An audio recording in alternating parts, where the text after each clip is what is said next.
Welcome to the Salmon Runs YouTube. Enjoy the video. Park the car on firm, level ground and engage the parking brake. Turn on hazard lights if roadside. Place wheel chocks behind the wheel diagonally opposite the flat to prevent rolling, and set the transmission to park or first gear. Open the trunk and remove the trunk floor cover to access the jack, lug wrench, and spare wheel. Many Sonata spares are compact and require about 60 psi or follow the number stamped on the spare's sidewall. Keep tools within reach and ensure you have reflective gear before starting. Before lifting, use the lug wrench to break each lug nut loose about 1/2 turn in a star pattern.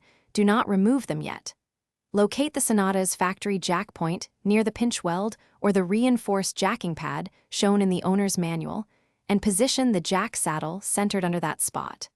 Pump the jack until the flat tire clears the ground by roughly 3.5 inches so you can remove the wheel. Then fully remove the loosened lug nuts and set them together so none get lost while you pull the wheel straight off the hub. Place the spare wheel onto the hub aligning the bolt holes, then hand thread the lug nuts so the wheel seats evenly. Lower the jack until the spare just touches the ground and then tighten the lug nuts in a star pattern to draw the wheel fully on. Finally, lower the car and remove the jack.